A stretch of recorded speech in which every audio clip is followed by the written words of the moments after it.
우리가 읽은 본문은 예수님께서 제자들에게 하신 말씀입니다. 오늘 예수님께서는 주라라고 말씀하셨습니다.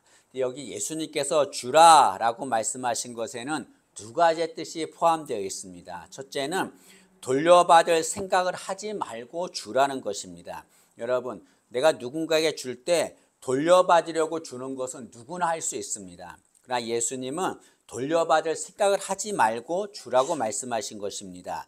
그럼 34절 말씀을 한번 보시죠. 읽지 않았지만 34절 보시면 너희가 받기를 바라고 사람들에게 구워주면 칭찬받을 것이 무엇이냐? 죄인들도 그만큼 받고자 하여 죄인에게 구워주니라. 여기 예수님께서 너희가 받기를, 돌려받기를 바라고 남에게 주면 무슨 칭찬이 있겠느냐? 그건 아무것 유익도 없다는 것을 말씀하는 거죠. 그것은 돌려받을 생각을 하지 말고 주라는 것을 말씀합니다. 또 여기 예수님께서 주라고 하신 것은 받을 자격이 없는 자에게도 주라는 것을 말씀합니다. 여러분, 세상은 무엇을 줄 때 받을 자격이 있는 자에게 줍니다. 예를 들어서 부모는 자식에게 무엇을 줍니다. 자신의 자식이기 때문에 자격이 있는 거예요. 그래서 아낌없이 줍니다. 그러니까 예수님께서는 이 주라고 말씀하신 것은 받을 자격이 없는 자에게도 주라고 말씀하시는 거죠. 35절 말씀을 보시죠. 35절 보시면 오직 너희는 원수를 사랑하고 선대하며 아무것도 바라지 말고 구워주어라 라고 말씀합니다. 예수님께서 원수를 사랑하고 그에게 주라 라고 말씀합니다. 원수는 어떤 자입니까?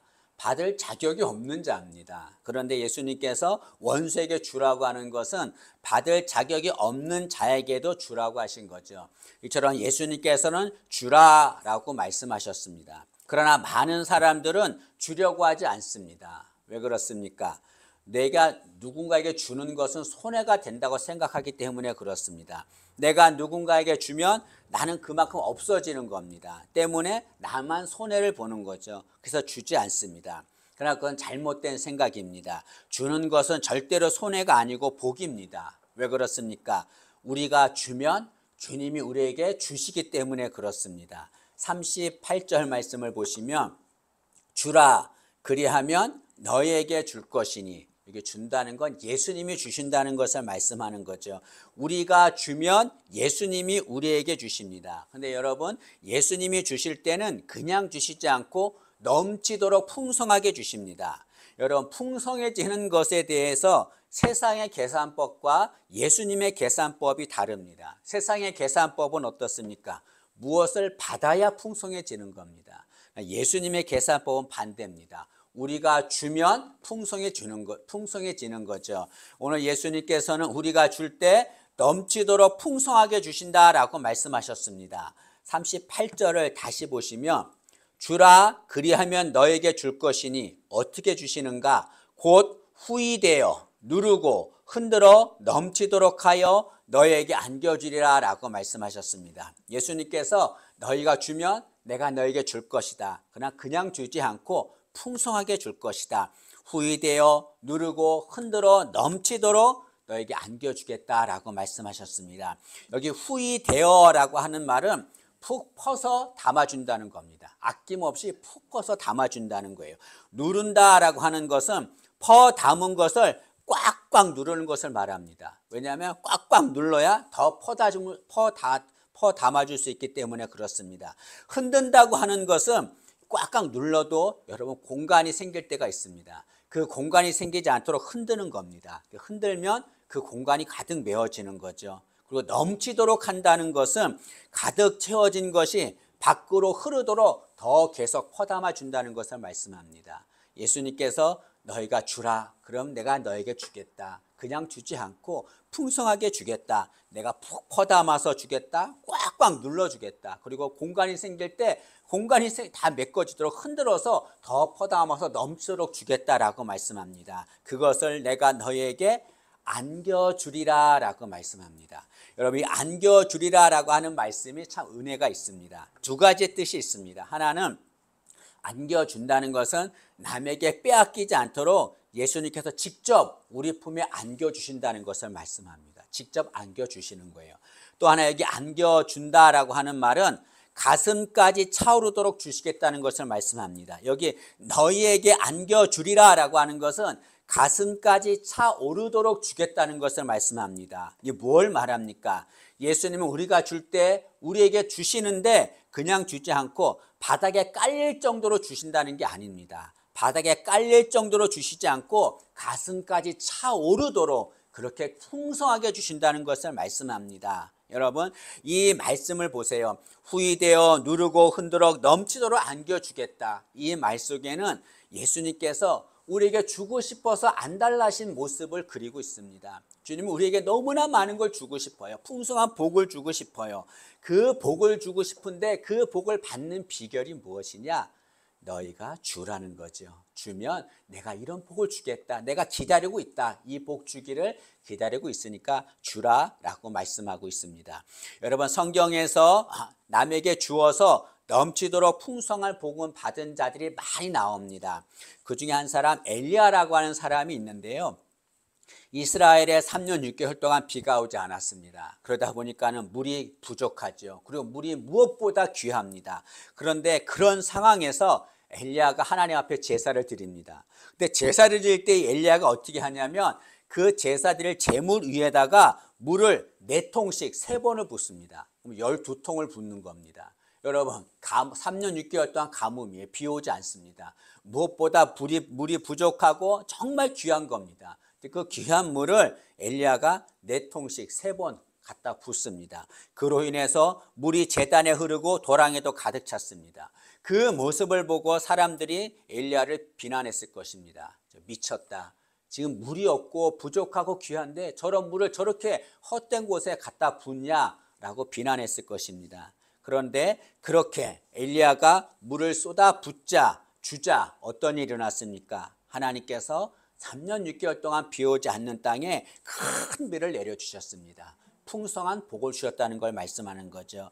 여기 엘리야가 드리자 주자 하나님이 넘치도록 풍성하게 주셨습니다. 이것은 우리가 주면 주님께서 넘치는 복을 준다는 것을 말씀하고 있습니다. 여러분, 이처럼 주는 것은 절대로 손해가 아닙니다. 우리가 주면 주님께서 넘치도록 풍성하게 주십니다.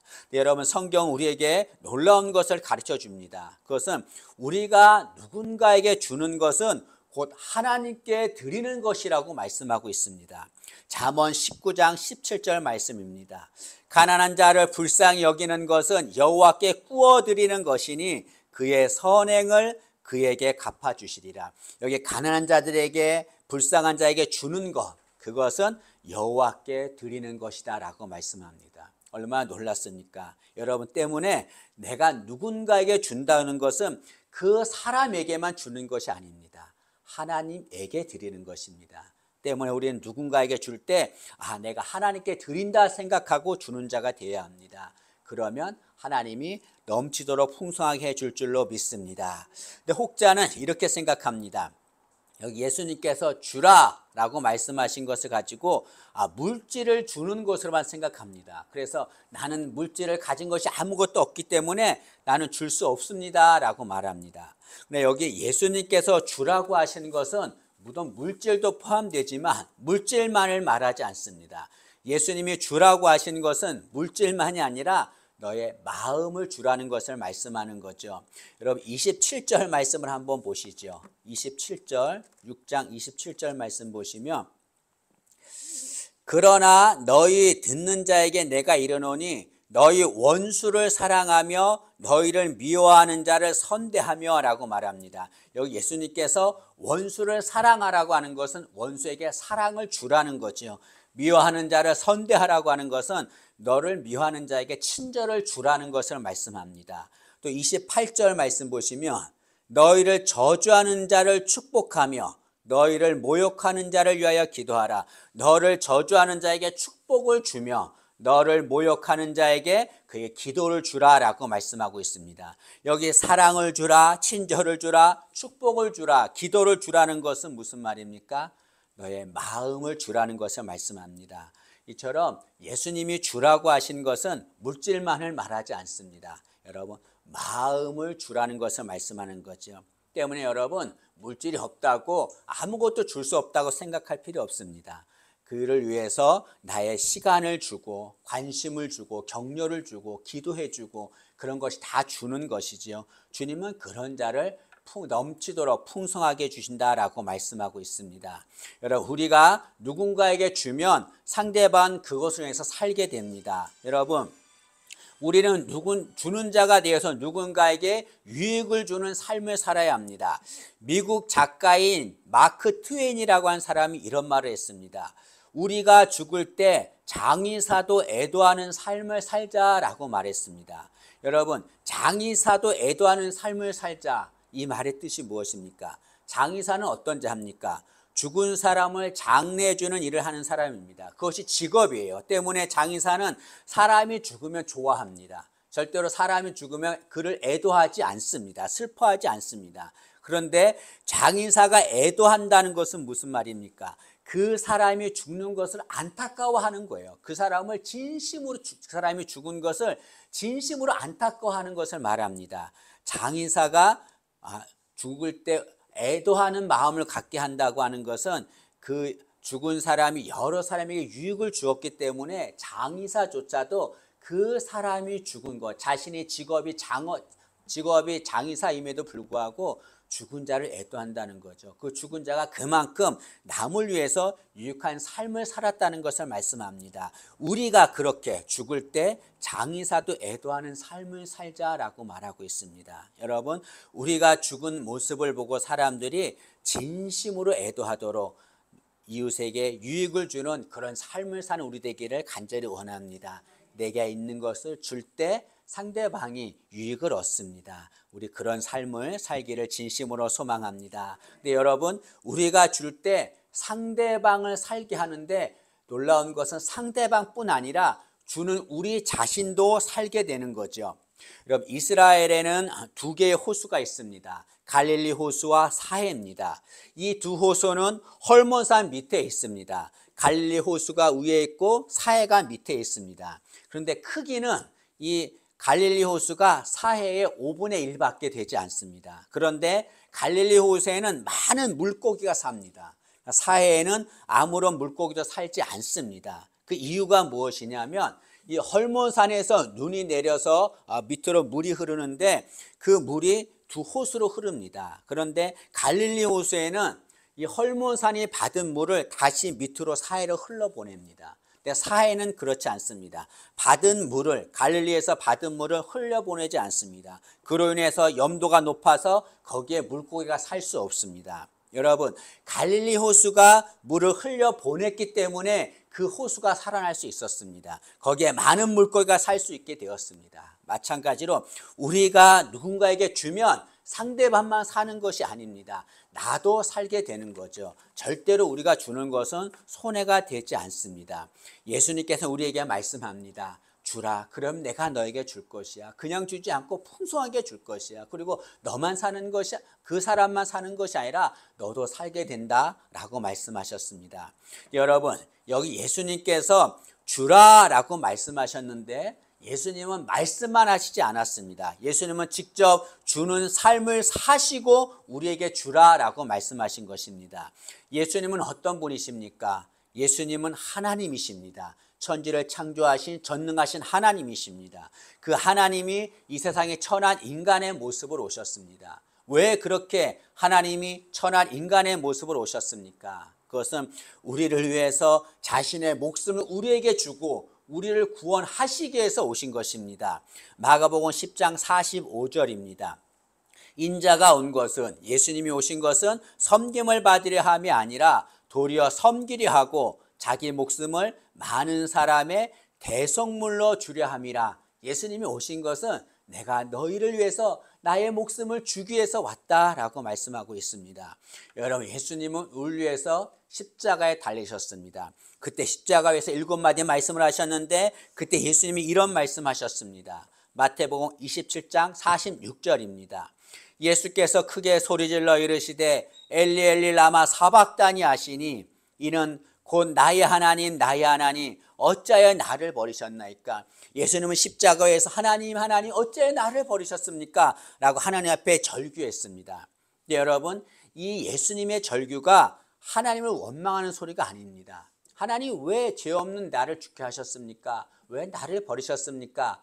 하나님의 원망하는 절규의 소리가 아닙니다. 이 말은 이렇게 들어야 합니다. 하나님, 인간을 살리기 위해서라면 언제라도 제 목숨을 버리겠습니다 라는 뜻입니다. 여러분, 예수님은 이 세상에 우리를 구원하시기 위해서 오셨습니다. 그러기 위해서 하나밖에 없는 당신의 목숨을 우리에게 주셨습니다. 하나님 앞에 얘기하는 거죠. 하나님, 언제라도 이 백성을 살린다면 제 목숨을 그들에게 주겠습니다 라고 말합니다. 그렇게 주는 삶을 사신 예수님께서 우리에게 주라라고 말씀하고 있는 거죠. 예수님은 우리에게 목숨을 주러 오셨고 기쁨으로 우리에게 목숨을 주셨습니다. 그 예수님을 닮아서 우리도 주는 자가 되어야 될 줄로 믿습니다. 여러분, 오늘부터 대림절이 시작됩니다. 대림절은 예수님의 탄생을 기다리는 4주간을 말합니다. 예수님은 이 세상에 오십니다. 이 세상에 탄생하셨는데 자신의 목숨을 주기 위해서 탄생하셨습니다. 우리가 이 대림절을 이제 4주 동안 지낼 텐데 어떤 마음으로 대림절을 지켜야 합니까? 우리에게 목숨을 주러 오신 예수님, 그 예수님을 생각하면서 우리도 예수님처럼 주는 자가 되어야 될 줄로 믿습니다. 여러분, 36절 말씀을 한번 보시죠. 6장 36절 말씀 보시면 예수님이 이렇게 말씀하셨습니다. 너희 아버지의 자비로우신 같이 너희도 자비로운 자가 되라 라고 말씀했습니다. 너희 아버지의 자비로우신 같이 너희도 자비로운 자가 되라. 이 말의 뜻은 아버지께서 너에게 자비를 주셨듯이 너희도 이웃에게 자비를 주는 자가 되라는 것을 말씀합니다. 예수님께서 이 세상에 오셔서 당신의 목숨을 우리에게 주셨습니다. 우리에게 자비를 주셨습니다. 예수님께서 너희도 그렇게 자비로운 자가 되라 라고 말씀하셨습니다. 여러분, 38절 끝에 보면 예수님께서는 우리가 헤아리는 헤아림으로 도로 받는다 라고 말씀하셨습니다. 38절 끝에 보시면 너희가 헤아리는 그 헤아림으로 너희도 헤아림을 도로 받을 것이니라. 여기 헤아린다라고 하는 말은 주님이 우리가 주는 이웃에게 주는 분량, 그 수량을 잰다는 것을 말씀합니다. 우리가 이웃에게 주는 그것을 주님께서 그 분량을 재고 그 수량을 다 세신다는 것을 말씀하는 거죠. 그리고 헤아림을 도로 받는다는 것은 우리가 준 것을 주님께 그대로 우리가 받는다는 걸 말씀합니다. 이 말에는 놀라운 말이 있습니다. 주님은 우리가 주는 것을 모두 다 보고 계신다는 것을 말씀하는 거죠. 내가 이웃에게 주는 것을 그대로 보고 계십니다. 그리고 우리가 준 그대로 행하십니다. 헤아림을 도로 받는다는 말의 뜻이 무엇입니까? 우리가 상대방에게 인색하여 주지 않으면 주님도 그대로 우리에게 인색하게 주지 않는다는 거죠. 그러나 우리가 상대방에게 관대하게 주면 주님도 우리에게 관대하게 넘치도록 주신다는 것을 말씀합니다. 너희의 헤아림을 도로 받을 것이다. 너희가 주는 만큼 내가 너에게 주겠다. 그냥 주지 않고 넘치도록 풍성하게 주겠다라고 말씀하고 있습니다. 주님은 그렇게 이 세상에 오셔서 그런 삶을 사셨고 우리에게 주라라고 말씀하셨습니다. 이제 예수님의 탄생을 기다리는 대림절을 우리가 지낼 것입니다. 이 대림절 기간에 우리 모두가 다 예수님처럼 주는 자가 되어서 하나님이 주시는 넘치도록 풍성한 은혜를 받는 우리 모두가 되기를 진심으로 소망합니다.